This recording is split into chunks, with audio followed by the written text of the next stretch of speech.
अपने प्राण त्याग दूंगा। इतने में ही ठाकुर जी प्रकट हो गए, हाथ पकड़ लिया। अरे नामा, मैं ऐसे ही थोड़ी आ जाता हूं, तपस्या करनी पड़ती, कुछ दिन प्रतीक्षा करनी। तू 3 दिन में ही तू छुरी लेके बैठ गया। कुछ दिन तो प्रतीक्षा करनी थी, कुछ दिन तपस्या कर, प्रतीक्षा कर, फिर आऊंगा। नामदेव जी ने हाथ पकड़, अब आ गए हो तो क्यों जा रहे हो? अब पी जाओ, खा जाओ इसको।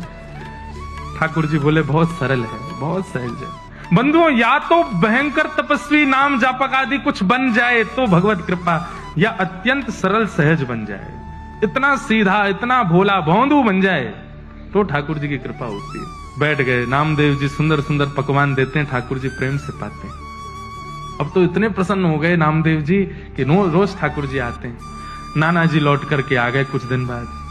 जैसे ही नाना जी आए, आकर के बोले, कैसी रही सेवा आदि, कैसी चल रही है? आप ही जाके पूछ लो, भीतर जाके आप ही देख लीजिए।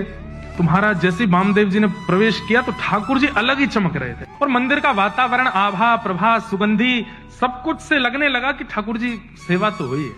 नामदेव जी को हृदय से लगाया, बहुत प्रसन्न। अब आज से सेवा नाना जी करने लगे। सामने भोग प्रसाद रख दिया, नामदेव जी खड़े खड़े देख रहे थे। अब वो तो थोड़ी देर भोग रख के पर्दा करके उठा लिया। बोले ये क्या कर रहे हो आप? नामदेव जी बोले भोग लगाए बेटा। भोग कहां लगा, इसमें तो सारी सामग्री रखी है, कुछ खाया तो है नहीं ठाकुर जी ने। नामदेव जी बोले ऐसे ही लगता है भोग, ठाकुर जी के सामने पधरा दो, पर्दा लगाओ, उठा के ले चलो। मेरे से तो ऐसे नहीं होता था, मैं तो थाली की जितनी सामग्री धरता था सब पाते थे ठाकुर जी, सब पाते थे। बोले हाँ, अच्छा तो ये ले थाली, पवा के दिखा। सामने रख दिया। नामदेव जी बोले जय जय, आ जाओ, जैसे हर दिन आते थे वैसे आ जाओ, जल्दी आ जाओ। ठाकुर जी नहीं आए। 2-3 बार पुकारा, नहीं आए ठाकुर जी। तो नामदेव जी को पता था तरीका, फिर से छुरी लेके आए, और छुरी ला करके जैसे ही यहां से वामदेव जी परेशान हुए, ए नामा क्या कर। इतने में तो ठाकुर जी का हाथ प्रकट हुआ, फिर पकड़ा।